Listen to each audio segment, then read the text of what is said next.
मुझे लगता है कि आप मर्द नहीं नामर्द हो, इसी वजह से हमेशा मुझसे दूरी बनाकर रहते हो, क्योंकि आप में मर्दानगी ही नहीं है जो मेरे साथ कुछ कर सको। सोफिया की ये बातें सुनते ही ऋषभ आंखों में बेतहाशा नफरत लिए।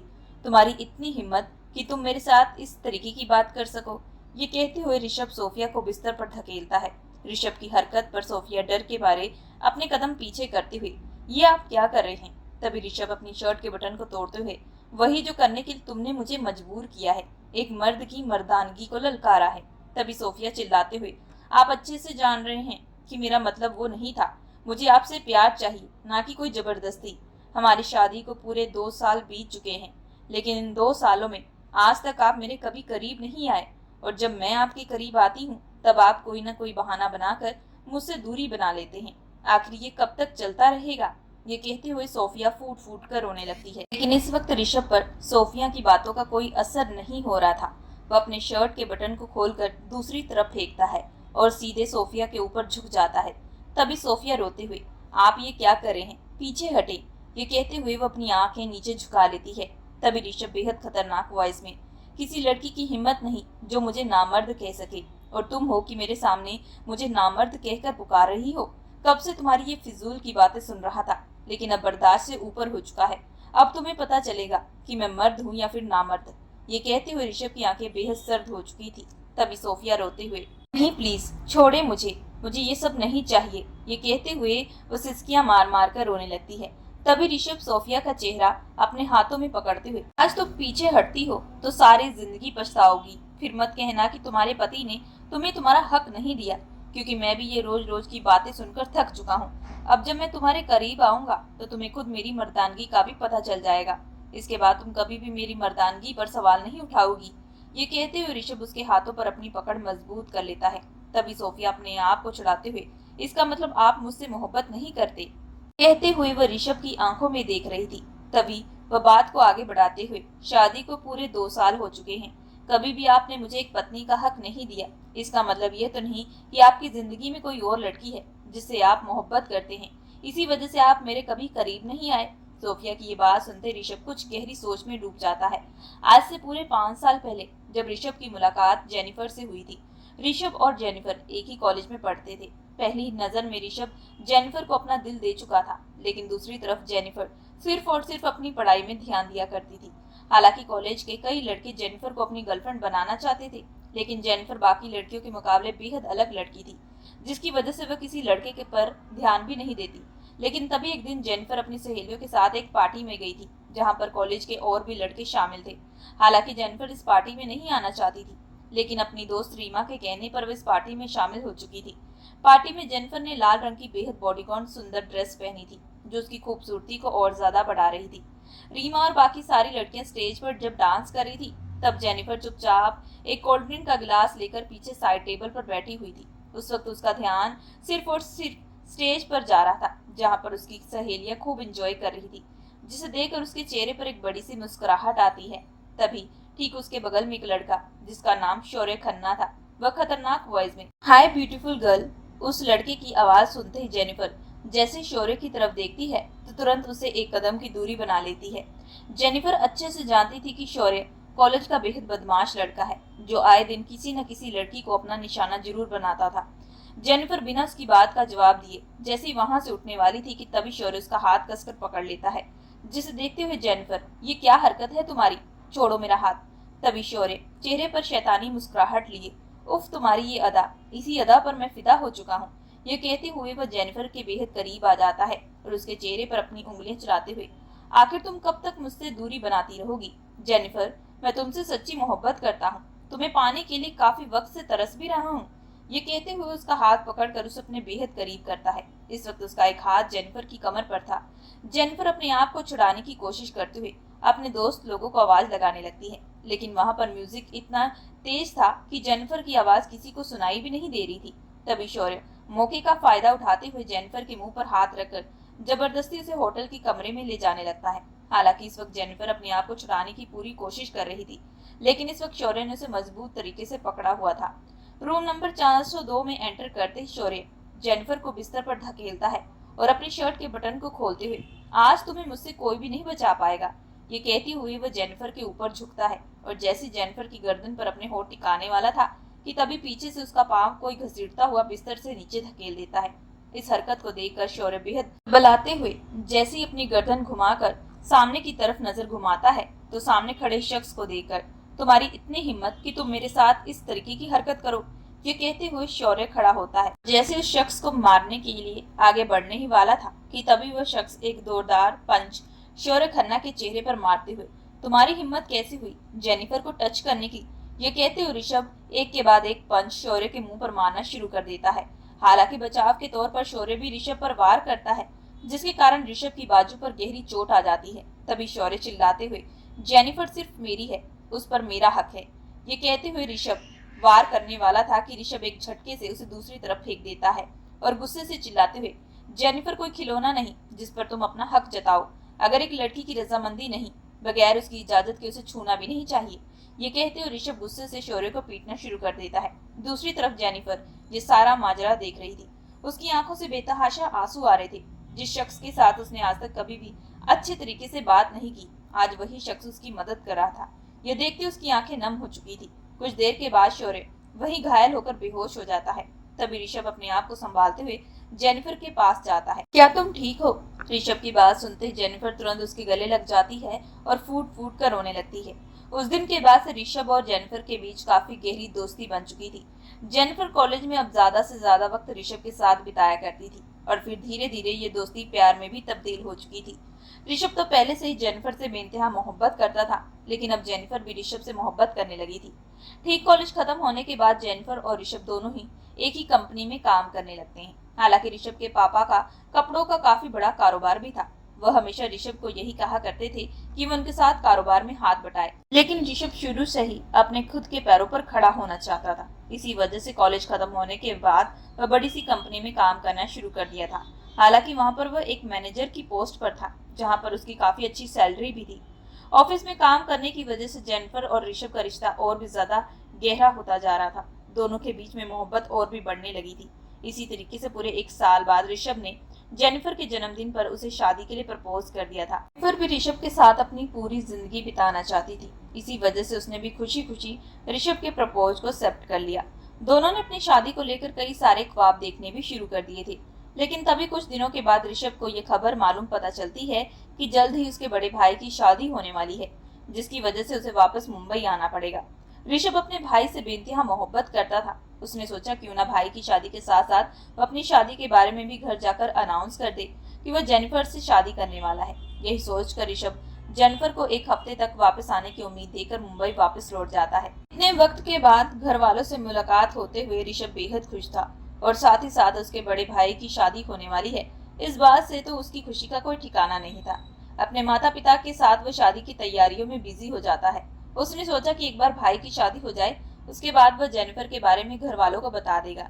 लेकिन उसके ये सारे सपने धरे के धरे रह चुके थे। जब ठीक लड़की वालों के घर पहुंचते ही वरुण को हार्ट अटैक आ जाता है, जिसकी वजह से तुरंत मौके पर उसकी मौत हो जाती है। इस खबर से मानो सब लोग बेहद टूट चुके थे। किसी को उम्मीद नहीं थी कि वरुण इतना जल्दी सबको छोड़कर चला जाएगा, क्योंकि वरुण दिखने में बेहद हैंडसम और नौजवान शख्स था। लेकिन कहते हैं ना कि मौत कब किस वक्त आ जाए किसी को कुछ मालूम नहीं, क्योंकि भगवान का लिखा कोई बदल नहीं सकता। वरुण की 13वीं के बाद ऋषभ के माता पिता ने ऋषभ की शादी वरुण की मंगेतर से करवाने का फैसला किया। हालांकि इस बात से ऋषभ ने काफी इनकार भी किया। तभी ऋषभ की माँ सुनीता जी, देख बेटा, हमने जिंदगी में आज तक तुझसे कुछ नहीं मांगा, तुझे जो चाहिए था तुझे वो सब कुछ ला कर दिया। कभी भी तेरी ख्वाहिशों के बीच हम नहीं आए, लेकिन इस बार इनकार मत करना। हमें पता है कि वरुण के साथ जो हुआ वो काफी दुख वाली बात है, लेकिन सोफिया का इसमें कोई कसूर नहीं। मैंने ही सोफिया और वरुण की शादी तय की थी, क्योंकि सोफिया मेरे बचपन की दोस्त की सहेली की बेटी थी, जिसकी कुछ साल पहले ही एक्सीडेंट में मौत हो चुकी थी। पिता का साया तो बचपन में ही छूट चुका था। माँ के चले जाने के बाद सोफिया बिल्कुल अकेली पड़ चुकी थी। इसी वजह से मैंने उसकी शादी अपने बेटे के साथ करवाने का फैसला किया। लेकिन शादी के दिन ये जो हादसा हुआ, उसके बाद सोफिया काफी टूट चुकी है। उसे संभालने के लिए इस दुनिया में कोई भी नहीं है। ऐसे भी शादी के दिन अगर एक लड़की के साथ अगर ये हादसा हो जाए तो कोई भी उस लड़की से शादी नहीं करता, क्योंकि सब लोग उस लड़की को ही कसूरवार समझते हैं, जो कि मैं बिल्कुल नहीं मानती।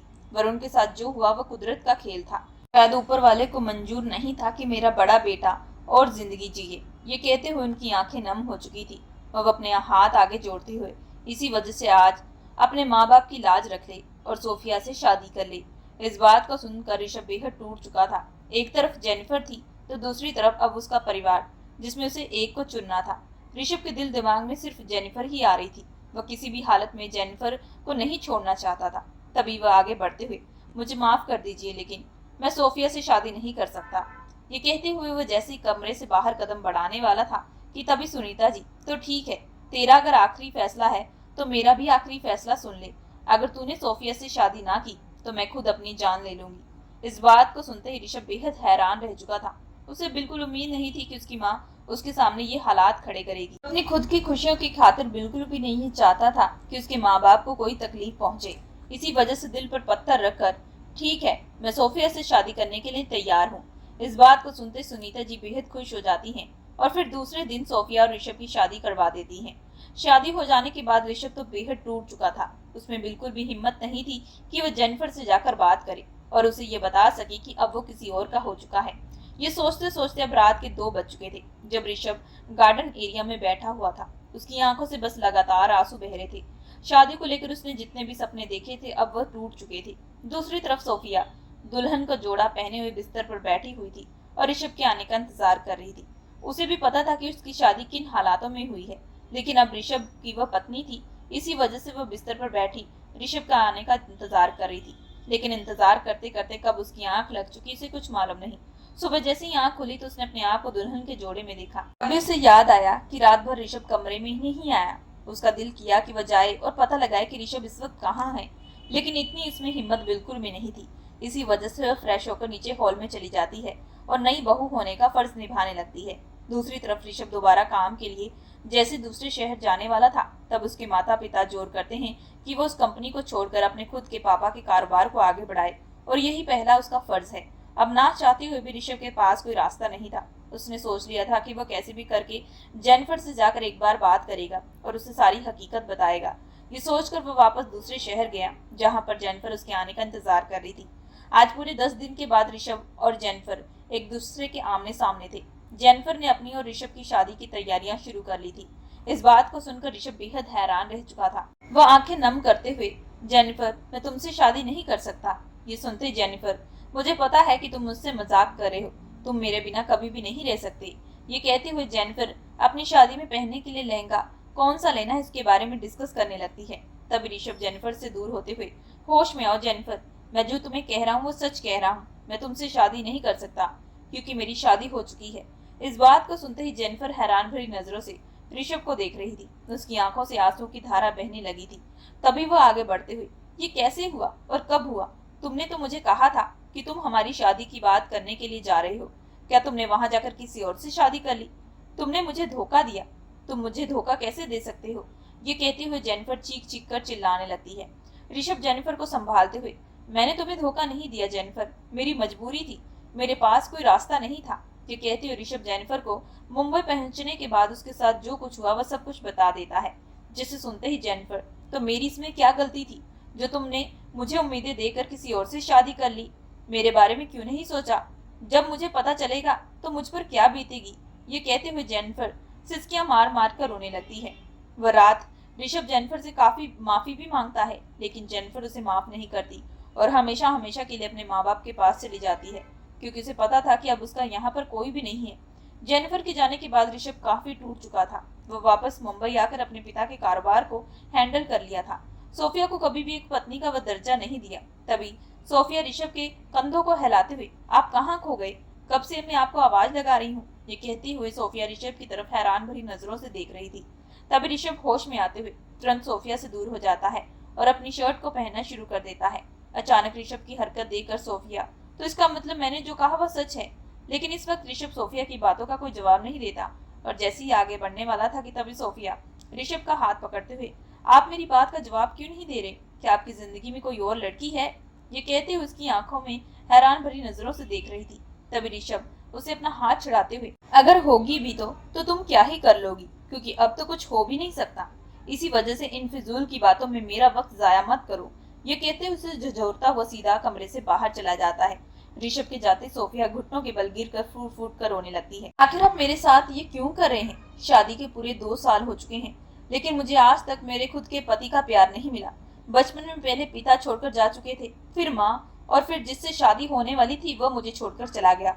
और जब इस शख्स से मेरी शादी हुई तो इसकी पत्नी तो बन चुकी हूँ, लेकिन दिल से मैं इनकी पत्नी नहीं बनी। ये कहते हुए सोफिया अपनी चूड़ियां जमीन पर तोड़ने लगती है। आखिर मेरे साथ ये सब क्यों होता है? मत कभी भी मुझे खुश क्यों नहीं रहने देती? हमेशा मुझसे कोई मेरा अपना क्यों छिन जाता है? ये कहते हुए सोफिया सिसकियां मार मार कर रोने लगती है। दूसरी तरफ ऋषभ गुस्से से सीधा अपने ऑफिस में चला जाता है। उसे सोफिया की बिल्कुल भी कोई परवाह नहीं थी। जेनिफर का उसकी जिंदगी से चले जाने के बाद वह बेहद पत्थर दिल हो चुका था। अब उसे किसी से कोई फर्क नहीं पड़ता था। उसके सामने कोई कितना भी क्यों न रोले, किसी से कोई मतलब नहीं, क्योंकि उसे हमेशा यही फील होता था कि जेनिफर के साथ उसने जो किया वह बेहद गलत था। उसने खुद जेनिफर को अपनी मोहब्बत में दीवाना किया और फिर शादी की उम्मीदें भी दी, लेकिन उसके बाद उसने खुद जेनिफर के सारे सपनों को तोड़ दिया। उसे अकेला छोड़कर किसी और से शादी कर ली, जिसकी वजह से ये गम उसे हमेशा अंदर ही अंदर खाया जाता था। मिसेस सुनीता जी अच्छे से जानती थी कि ऋषभ और सोफिया के बीच में अभी भी पति पत्नी वाला रिश्ता नहीं बना। एक घर में रहने के बावजूद ऋषभ ने आज तक कभी भी सोफिया से बात नहीं की थी और न ही कभी वो उसे बाहर घुमाने के लिए लेकर जाया करता था। इन बातों को देखकर सुनीता जी ने कई बार सोफिया को एक कदम आगे बढ़ने के लिए कहा, लेकिन हमेशा ही सोफिया जब भी ऋषभ के करीब जाती तो ऋषभ हमेशा काम का बहाना करके उससे दूरियां बना लेता। ये बात कहीं ना कहीं सोफिया को अब बहुत ही ज्यादा खटकने लगी थी। इन 2 सालों में उसने कई बार ये कोशिश की थी कि वह अपने पति को अपने करीब कर सके, लेकिन वह हार मान चुकी थी। सारी रात कमरे में वह फूट फूट कर रोती रही। हालांकि सुनीता जी बाहर कमरे से ये सारी बातें सुन चुकी थी, लेकिन अब उनमें हिम्मत नहीं थी कि वो सोफिया के पास जाए और उसे हिम्मत दे। अब उन्हें खुद लगने लगा था कि शायद उन्होंने सोफिया की शादी ऋषभ के साथ करवाकर बहुत बड़ी गलती कर दी है, जिसकी वजह से उनकी तबीयत भी धीरे धीरे खराब होने लगी थी। इन सारी बातों को देखते हुए मिस्टर विनीत चौधरी अपनी पत्नी सुनीता जी के कंधे पर हाथ रखते हुए, हौसला मत हारो, देखना एक दिन माता रानी सब कुछ ठीक कर देगी। तभी सुनीता जी आंखों में आंसू लिए, कब ठीक होगा? पहले हमारा बड़ा बेटा हमें छोड़कर जा चुका, दूसरे बेटे की शादी फिर सोफिया के साथ ये सोचकर करवाई थी कि वह सोफिया को जिंदगी भर खुश रखेगा, एक पत्नी का दर्जा देगा, लेकिन आज तक कभी भी उसने पत्नी का दर्जा नहीं दिया, बल्कि उल्टा पत्थर दिल हो चुका है। किसी से खुलकर बात नहीं करता। उसके पास परिवार के साथ वक्त बिताने के लिए वक्त भी नहीं। ऐसा लगता है कि मानो जैसे हमने खुद अपने बेटे की खुशियों से छीन ली हो। ये कहते ही सुनीता जी की आंखों से लगातार आंसू बहने लगते हैं। तभी मिस्टर विनोद चौधरी उनके आंसुओं को साफ करते हुए, हम क्यों ना माता रानी के दर्शन करने के लिए चले, शायद वही अब हमारी मदद कर सकती हैं। हमारी इन परेशानियों का हल वह जरूर निकालेंगी। पिछले इतने सालों से जो कुछ हमारे साथ हुआ, हमारे परिवार के साथ हो रहा है, उन सब से मैं भी काफी दुखी हो चुका हूँ। मुझे भी लगता है कि मेरा परिवार बिखर चुका है। हमारा एक बच्चा तो हमसे दूर हो गया, लेकिन दूसरा बच्चा भी कहीं ना कहीं हमसे दूर जा चुका है, जो देखना मेरे लिए अब बिल्कुल भी गवारा नहीं है। मिस्टर विनीत जी की बात सुनते ही सुनीता जी अपने आंसू को पोंछते हुए, हाँ आप सही कह रहे हैं, अब हमारे पास एक ही रास्ता है, हम कल सुबह ही तीर्थ यात्रा के लिए निकल जाते हैं। अगली सुबह जैसे सोफिया की आंख खुली, अपने शरीर पर वह काफी कमजोरी महसूस कर रही थी। कल पूरा दिन रोने की वजह से उसकी आंखें मोटी मोटी फूल चुकी थी। वह धीरे से अपने आप को संभालते हुए ऐसे ही उठने वाली थी कि तभी उसे कमरे का दरवाजा जोर जोर से खटकने लगता है। इससे पहले सोफिया आगे बढ़कर दरवाजा खोलती कि तभी वॉशरूम से ऋषभ तुरंत दरवाजा खोलता है और सामने खड़े अपने माता पिता को देखकर, क्या हुआ है माँ, आप इतनी सुबह सुबह, कुछ बात है क्या? तभी सुनीता जी सोफिया की तरफ देखते हुए, मुझे तुम दोनों से बात करनी थी। तुम्हारे पापा और मैं आज सुबह ही तीर्थ यात्रा के लिए निकलने वाले हैं। शायद हमें 1 हफ्ता भी लग सकता है या उससे ज्यादा भी दिन। इसी वजह से तुम सोफिया और अपना ध्यान रखना। ये कहते हुए सुनीता जी जैसे ही आगे बढ़ने वाली थी कि तभी ऋषभ, लेकिन यूं माँ अचानक, आप मुझे पहले बता देती, मैं आपकी टिकट करवा देता। तभी सुनीता जी, तेरे पास हमारी बात सुनने के लिए वक्त ही कहाँ है? ना ही तेरे पास अपने माता पिता का दुख दर्द सुनने के लिए वक्त है और ना ही तेरे पास अपनी खुद की बीवी को समय देने के लिए वक्त है। फिर मैं तुझे कैसे बताती? ये कहते हुए सुनीता जी आंखें नम हो चुकी थी।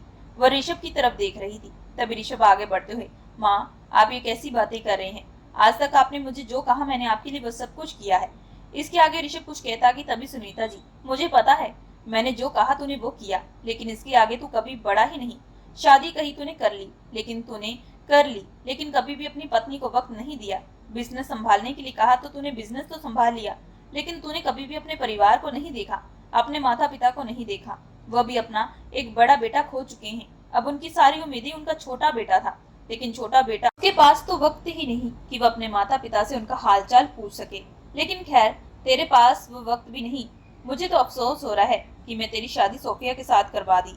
ये कहते हुए सुनीता जी आंखों से आंसू बहने लगते हैं। ऋषभ जैसे आगे बढ़ते हुए उनके आंसू पहुंचने वाला था कि तभी सुनीता जी, जहां हो वहीं ठहर जाओ, अब इसकी कोई जरूरत नहीं। तुमने 2 सालों में हमें अंदर ही अंदर खत्म कर दिया है।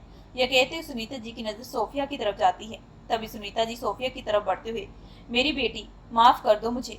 मैंने तो ये सोचकर तुम्हारी शादी अपने बेटे के साथ करवाई थी, तुम हमेशा खुश रहोगी, लेकिन मैं ही गलत थी। ये कहते हुए उसका हाथ पकड़कर फूट फूट कर रोने लगती है। तभी सोफिया आंखों में आंसू लिए, नहीं माँ, इसमें आपकी कोई गलती नहीं, मेरी किस्मत में ऐसा लिखा था। ये कहते हुए सोफिया सिसकियां मार मार कर रोने लगती है। तभी सुनीता जी, लेकिन अब बस बहुत हो चुका है, मैं तुझे और रोता हुआ नहीं देख सकती। इसी वजह से अगर हमारे जाने के बाद तुम दोनों का रिश्ता ठीक ना हुआ तो हम तीर्थ यात्रा से आने के बाद तुरंत तुम दोनों का डाइवोर्स करवा देंगे। इस बात को सुनते ही सोफिया की आंखें बड़ी हो चुकी थी, वह हैरान भरी नजरों से, लेकिन माँ जी। तभी संगीता जी चुप कराते हुए, मुझे पता है कि जो मैं कह रही हूँ वो बहुत ज्यादा गलत है, लेकिन हमारे पास कोई रास्ता नहीं। मेरे खुद के बेटे ने हमारे पास कोई रास्ता नहीं छोड़ा। इसी वजह से अगर ऋषभ इस रिश्ते को आगे नहीं बढ़ाना चाहता तो तुम्हें भी इस रिश्ते को खत्म कर देना चाहिए। आखिर तुम कब तक इस रिश्ते को अकेली संभालती रहोगी? आखिर कब तक तुम घुट घुट कर जीती रहोगी? इससे अच्छा है इस रिश्ते से आजाद हो जाओ। ये कहते हुए संगीता जी की आंखें नम हो चुकी थी। दूसरी तरफ ऋषभ आज अपनी माँ की बातों को बेहद गहराई से सुन रहा था। आज से पहले कभी भी उसने अपनी माँ को इतना रोते हुए नहीं देखा था, लेकिन आज उसकी माँ जो कह रही थी कहीं ना कहीं वह सच भी था। इसी वजह से वह अपनी गर्दन नीचे झुकाए हुए था। तभी संगीता जी सोफिया के माथे पर किस करते हुए, बेटी अपना ध्यान रखना, माता रानी तुम्हारी जिंदगी में जो करेंगे तुम्हारे बेहतर के लिए करेंगे, यही मैं उनसे दुआ करूंगी। ये कहते हुए वहां से चली जाती हैं। संगीता जी के जाने के बाद ऋषभ और सोफिया एक दूसरे की आंखों में देख रहे थे। ऋषभ के तभी फोन पर किसी की कॉल आती है और वह फोन रिसीव करते हुए सीधा स्टडी रूम की तरफ चला जाता है। टेबल पर पड़ी फाइल को चेक करते हुए, मिस्टर बंसल, कैसे भी करके मुझे ये डील चाहिए, इससे हमारी कंपनी को और भी ज्यादा प्रॉफिट होगा। तभी दूसरी तरफ से mister Bansal, I know sir, इसी वजह से मैंने आपकी सारी तैयारी कर ली है। हमको मिस्टर रणविजय आहूजा ने एक बहुत ही शानदार पार्टी रखी है। रणविजय आहूजा हाल ही कुछ दिन पहले मुंबई शिफ्ट हुए हैं। मैंने सुना है कि वो बहुत ही बड़े बिजनेसमैन हैं। अगर कोई भी उनकी कंपनी के साथ डील करता है तो उससे उनकी कंपनी को बहुत ही ज्यादा प्रॉफिट होता है। इसी वजह से मेरी भी यही कोशिश है कि ये डील हमारी कंपनी को मिले, लेकिन सर उसके लिए आपको खुद इस पार्टी में शामिल होना पड़ेगा। तभी ऋषभ, तुम चिंता मत करो, आज मैं पार्टी में जरूर जाऊंगा। ये कहते हुए वो फोन कट कर देता है। दूसरी तरफ सोफिया इन सारी बातों से बेहद टूट चुकी थी। उसने भी सोच लिया था कि तीर्थ यात्रा से उसकी सास और ससुर के आने के बाद वह ऋषभ को डाइवोर्स दे देगी और हमेशा हमेशा के लिए उसकी जिंदगी से चली जाएगी। ये सोचकर वह अपने ही ख्यालों में गुम थी कि तभी उसके फोन पर रागनी की कॉल आती है।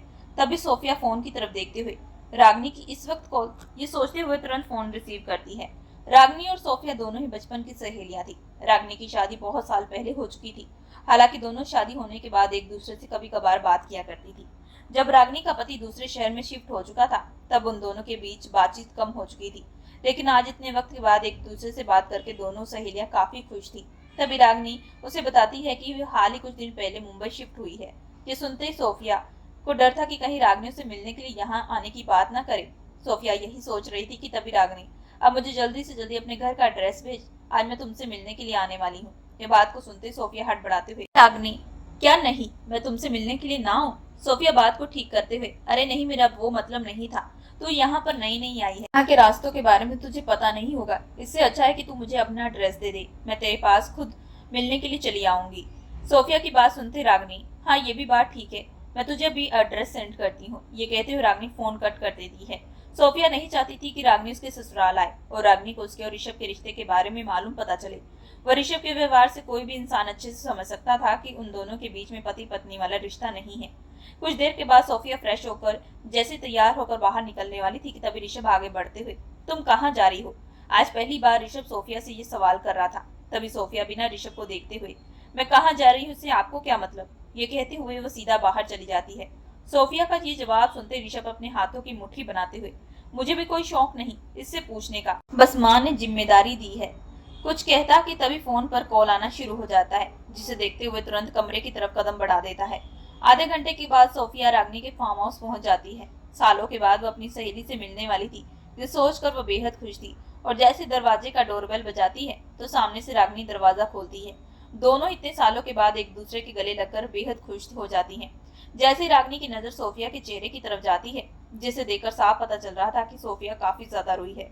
जब रागनी इस बारे में सवाल उठाती है तो सोफिया अपनी नजरें दूसरी तरफ चुराने लगती है और रागनी से आगे बढ़ते हुए, अरे तू भी क्या, इतने दिनों के बाद मिल रही है और मिलते ही ये सवाल। रागनी अच्छे से जानती थी कि सोफिया झूठ बोल रही है। जिस तरीके की सोफिया की मोटी मोटी आंखें फूल चुकी थी, उससे साफ पता चल रहा था कि जरूर कोई ना कोई बात है जो सोफिया उसे छुपा रही है। ये सोचकर उसका हाथ पकड़कर वो सोफे पर बैठाती है और फिर बहाने से उसके पति के बारे में पूछने लगती है। सोफिया तो पहले से ही अपने पति के गम को अंदर ही अंदर लेकर चल रही थी। आखिर और कब तक अपने पति के रिश्ते के बारे में झूठ बोलती। बार बार रागनी से उसके पति के बारे में पूछने से उसकी आंखों से लगातार आंसू बहने लगते हैं और वह फूट फूट कर रोने लगती है। तब रागनी के पूछने पर सोफिया सारी बात बता देती है कि शादी के बाद से लेकर अब तक उसकी जिंदगी किस तरीके से चल रही है। इन सारी बातों को सुनकर रागनी काफी ज्यादा इमोशनल हो चुकी थी। हालांकि कॉलेज के टाइम पढ़ते हुए उन दोनों ने शादी को लेकर कई सारे ख्वाब देखे थे। जब उसकी खुद की बेस्ट फ्रेंड के साथ ये सब कुछ हो चुका तो उसे सुनकर उसे काफी तकलीफ पहुंच रही थी।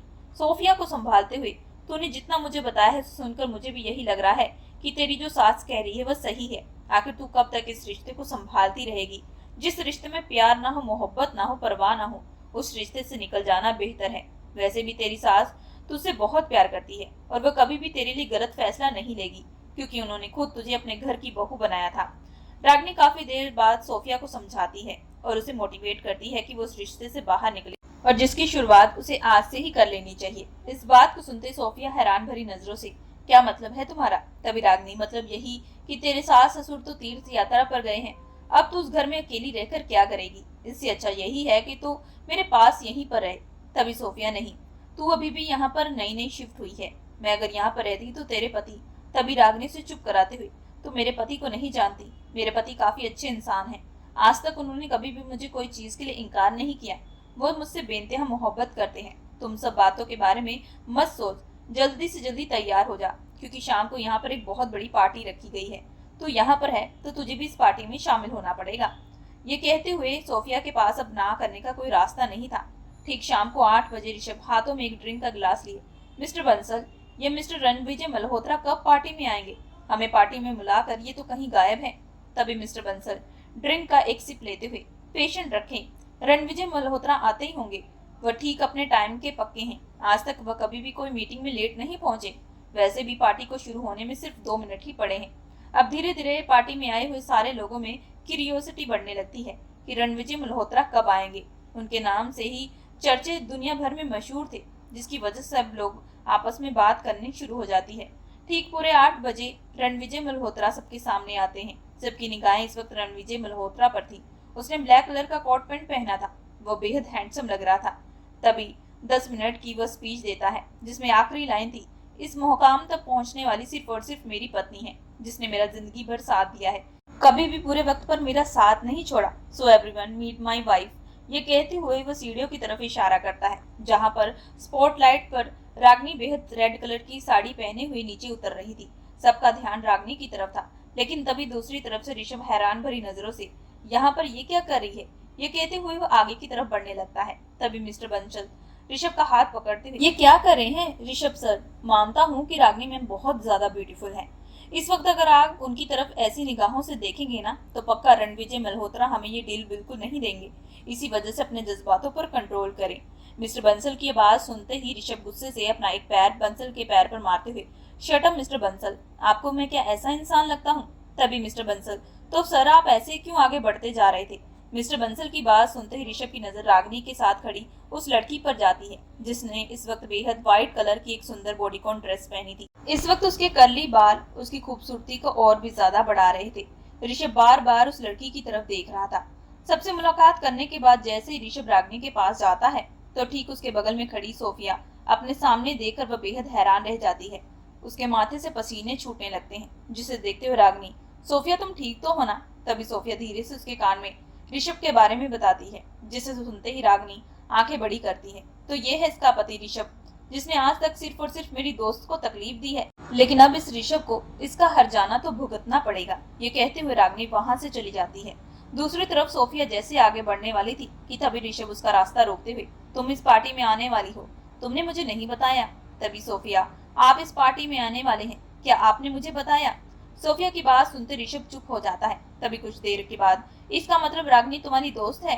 ऋषभ की बात का जवाब देते हुए सोफिया सिर्फ हाँ में जवाब देती है।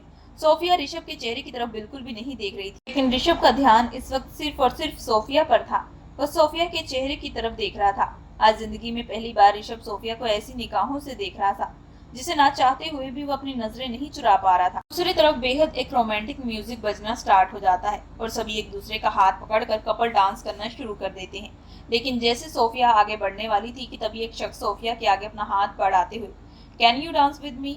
सोफिया जैसे इनकार करने वाली थी कि तभी सामने से रागिनी से इशारा करती है, जिसकी वजह से ना चाहते हुए भी सोफिया उस लड़के के हाथ में अपना हाथ थमा देती है और ऋषभ के सामने वह लड़का सोफिया के वह बेहद पैशनेट तरीके से उसके साथ डांस करना शुरू कर देता है। हालांकि इस वक्त डांस से सोफिया काफी ज्यादा अनकंफर्टेबल महसूस कर रही थी, जो ऋषभ अच्छे से देख पा रहा था।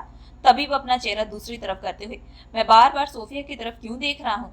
जिसके साथ ये मर्जी डांस करे, मुझे इससे क्या मतलब? वैसे भी माँ पापा के आने के बाद जल्द ही मुझे इससे छुटकारा मिल जाएगा। ये कहते हुए वह गुस्से से एक ड्रिंक का गिलास पीने लगता है और जैसे कुछ देर बाद स्टेज की तरफ नजर घुमाता है तो वहां पर वह शख्स सोफिया के बेहद नजदीक था। इस वक्त उसने सोफिया की कमर पर अपना हाथ रखा हुआ था और वह बार बार सोफिया के कान में कुछ कह रहा था, जिसे सोफिया के चेहरे पर मुस्कुराहट आ रही थी, जिसे ऋषभ के लिए देखना बिल्कुल भी गवारा नहीं था। वह गुस्से से आगे बढ़ते हुए सोफिया का हाथ पकड़कर जैसे अपनी तरफ करने वाला था कि तभी वह शख्स आगे बढ़ते हुए, हेलो मिस्टर, ये क्या तरीका है? एक लड़की का हाथ पकड़ने से पहले उसकी इजाजत तो मांग लेनी चाहिए। अभी ऋषभ गुस्से से उस शख्स का कॉलर पकड़ते हुए, अपनी खुद की बीवी का हाथ पकड़ने के लिए मुझे किसी से इजाजत मांगने की जरूरत नहीं है, ये कहते हुए वह गुस्से से उसे दूसरी तरफ धकेलता है।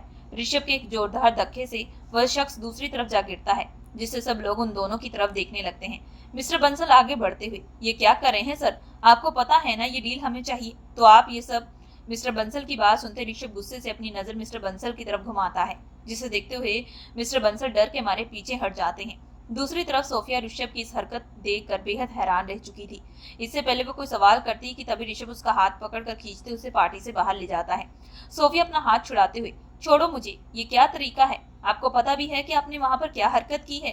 तभी ऋषभ सोफिया का हाथ पकड़कर उसे अपने बेहद नजदीक करते हुए, मुझे अच्छे से पता है कि मैंने क्या किया, लेकिन लगता है तुम्हें याद नहीं कि तुम क्या कर रही थी। किसी गैर मर्द की बाहों में तुम कैसे डांस कर रही थी? तुम्हें शर्म आनी चाहिए।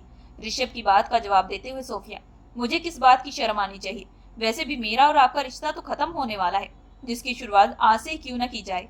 ये कहते हुए फिर से जैसे ही पार्टी में एंटर करने वाली थी कि तभी ऋषभ उसे अपनी बाहों में उठाते हुए, मेरे सब्र का और इम्तिहान मत लो सोफिया, नहीं तो बहुत बुरा होगा। ये कहते हुए उसे सीधा गाड़ी में बिठा देता है। सोफिया अपने आप को छुड़ाने की कोशिश करती है, लेकिन इस वक्त ऋषभ ने गाड़ी को पूरा लॉक कर दिया था और तुरंत गाड़ी की सीट पर बैठ जाता है और वहां से गाड़ी सीधा घर की तरफ रवाना कर देता है। रास्ते पर दोनों एक दूसरे से बात नहीं करते, लेकिन दोनों को इस वक्त बेहद गुस्सा आ रहा था। ठीक आधे घंटे के बाद ऋषभ जैसे घर पहुंचता है तो सोफिया तुरंत दरवाजा खोलकर घर के अंदर चली जाती है। ऋषभ अपना हाथ स्टीयरिंग पर गुस्से से मारते हुए, आखिर ये मुझे क्या हुआ था जो मैंने वहां पार्टी में ये हरकत की, वह भी उस लड़की के लिए जो मेरी पत्नी थी, जिसे मैंने आज तक कभी भी पत्नी का दर्जा नहीं दिया, कभी उसके बारे में नहीं सोचा। ये कहते हुए वो अपना माथा स्टीयरिंग पर रख देता है कि तभी उसे घर के अंदर से तोड़ने फोड़ने की आवाज सुनाई देने लगती है, जिसे सुनते ही वह हड़बड़ाते हुए घर के अंदर जैसे एंटर करता है तो देखता है कि सोफिया ने गुस्से से घर का सारा सामान बिखेर दिया था। इस वक्त वह बेहद गुस्से में थी। घर की ये हालत देखकर ऋषभ गुस्से से सोफिया की तरफ बढ़ते हुए, तुम्हारा दिमाग तो ठीक है ना? तुम ये क्या कर रही हो? सारा सामान क्यों तोड़ रही हो? तभी सोफिया ऋषभ को जोरदार धक्का देते हुए, दिमाग मेरा नहीं आपका खराब हो चुका है। मेरी दोस्त के सामने उसकी पार्टी में आपने ये हरकत की, अब मैं किस मुंह से उससे बात करूंगी? क्या कहूंगी उसे? क्या जरूरत थी आपको ये सब करने की? अभी ऋषभ आगे बढ़ते हुए, तुम मुझसे पूछ रही हो मुझे क्या जरूरत थी? वह शख्स तुम्हारे बदन को छू रहा था, तुम्हारी कमर पर हाथ रखा था और तुम्हारे कान में जाकर पता नहीं क्या बात कर रहा था, जिससे तुम इतना खुश हो रही थी। तभी सोफिया चिल्लाते हुए, आप क्या चाहते हैं फिर? मैं हमेशा रोती रहूं? आज पहली बार जिंदगी में खुश थी, वह खुशी भी आपसे देखी न गई। जब पास रहती थी तब आपको मेरी परवाह नहीं थी। आज जब आपने मुझे किसी और के साथ देखा और मुझ पर इल्जाम लगा रहे हो कि मैं गैर मर्द की बाहों में थी। इतने सालों से सोफिया के दिल में जितनी भी भड़ास थी, आज वो गुस्से से निकलती जा रही थी, जिसे ऋषभ बेहद गहराई से सुन रहा था।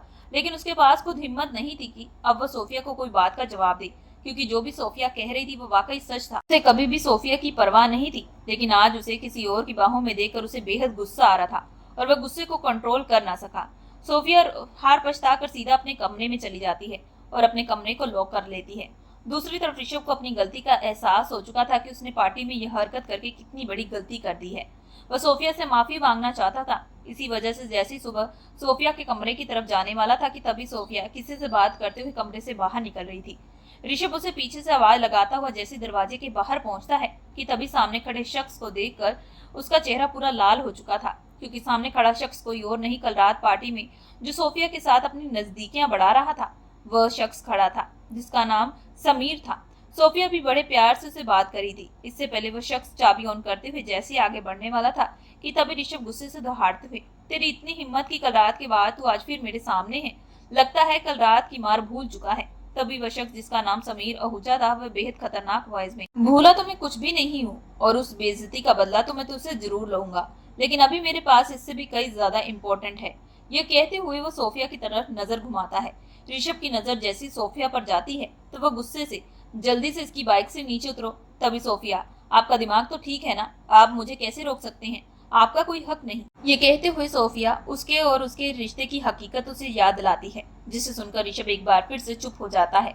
वह अपनी पूरी भड़ास निकाल कर सोफिया समीर के साथ वहां से चली जाती है। अपनी आंखों के सामने अपनी बीवी को किसी और के साथ बाइक में बैठा हुआ देखकर ऋषभ बेहद गुस्से में बलबलाने लगता है, लेकिन जो भी उसके साथ हो रहा था उन सब की वजह से वो खुद ही था। अब उस दिन के बाद सोफिया रोज समीर के साथ बाहर घूमने के लिए जाया करती और देर रात तक घर वापस आती, जिसे देखते हुए ऋषभ के लिए अब गवारा बिल्कुल भी नहीं था। वह अंदर ही अंदर उसे एहसास हो चुका था कि उसने सोफिया के साथ कितना गलत किया है। एक रात वह सोफिया का इंतजार करते करते गहरी नींद जा चुका था। जब आधी रात को उसकी आंख खुली तो उसका हाथ सोफिया की कमर पर था। तभी ऋषभ की नजर सोफिया के होठों पर जाती है। आज इतने सालों के बाद उसे अपनी बीवी खूबसूरत लगने लगी थी, जिसके लिए उसके दिल में जज्बात बढ़ने लगे थे और वह अपने जज्बातों को कंट्रोल करते हुए सीधा वॉशरूम चला जाता है और अपने जज्बातों को ठंडा करने लगता है। अब धीरे धीरे ऋषभ के दिल में सोफिया के लिए प्यार पनपने लगता है। वह जब भी सोफिया के पास जाता अब सोफिया हमेशा उसे दूरी बना लेती।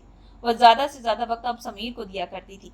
एक दिन ऋषभ इम्पोर्टेंट फाइल घर भूल चुका था। इसी वजह से वह रास्ते से गाड़ी घुमाकर जैसे घर में एंटर करता है कि तभी उसे सोफिया की आवाज सुनाई देती है, जिसमें वह किसी से बात करते हुए कह रही थी, मैं भी अब तुम्हारे बिना नहीं रह सकती, मैं भी जल्द से जल्द इस रिश्ते से आजाद होना चाहती हूँ ताकि हमेशा के लिए तुम्हारी बन जाऊं।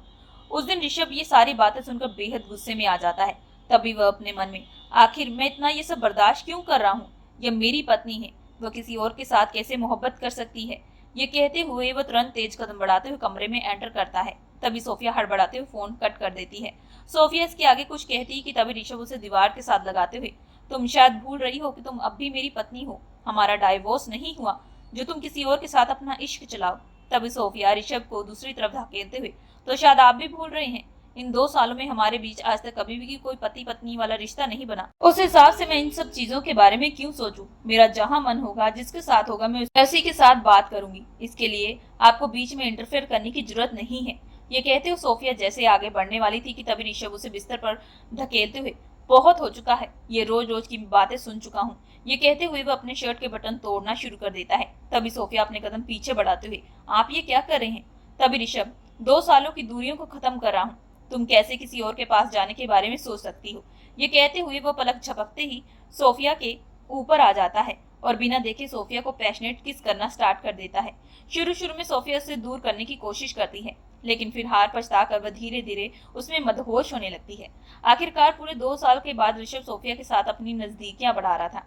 धीरे धीरे करके वो उसमें समाने लगता है और अपने जज्बातों को ठंडा करने के बाद उसके बगल में आकर लेट जाता है।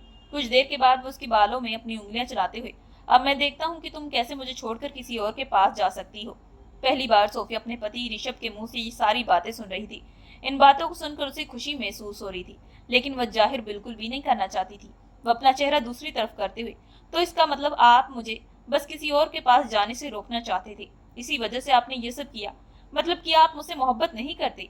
सोफिया की बात का जवाब देते हुए ऋषभ सोफिया का चेहरा अपनी तरफ करते हुए, मोहब्बत है तभी तो तुम्हें किसी और के साथ नहीं देख सका। मैं मानता हूँ ये एहसास मुझे बहुत देर बाद हुआ है, लेकिन अब मैं समझ चुका हूँ, इसी वजह से मैं अपनी गलतियों को सुधारने की कोशिश कर रहा हूँ। जो इतने वक्त से तुम्हारे साथ हुआ, मैं उस चीज के लिए तुमसे माफी मांगता हूँ। मैं भी चाहता हूँ कि तुम भी दिल से इस रिश्ते को आगे बढ़ाओ। ऋषभ के मुंह से ये बात सुनते सोफिया की खुशी का कोई ठिकाना नहीं था। वो उसके गले लगते हुए, ऐसा कुछ मैं भी नहीं करना चाहती थी, लेकिन इन सब के लिए आपने मुझे मजबूर किया। आपके प्यार को पाने के लिए मैं इतने वक्त से तरसती रही। ये कहते हुए वो फूट फूट कर रोने लगती है। उसके आंसुओं को साफ करते हुए ऋषभ, अब बस बहुत हो चुका है, तुम अब और नहीं रोओगी। अब मैं तुम्हारी आंखों में एक भी आंसू नहीं देखना चाहता। आज दिल से ऋषभ ने सोफिया को अपना बना लिया था। इन सारी बातों को सुनकर सोफिया मन में, अगर रागिनी ने उस दिन मुझे समीर के साथ डांस करने के लिए ना कहती तो शायद आज मेरा पति मेरे पास ना होता। सच में रागिनी, तुम बहुत ही अच्छी दोस्त हो जिसने अपनी दोस्ती बखूबी से निभाई है। यह कहते उसके फेस पर एक बड़ी सी मुस्कुराहट आ जाती है। दोस्तों, आप लोगों को ये कहानी कैसी लगी हमें कमेंट करके जरूर बताइएगा। कहानी पसंद आए तो हमारे चैनल को लाइक एंड सब्सक्राइब जरूर करिएगा एंड बेल आइकन का बटन जरूर दबाइएगा।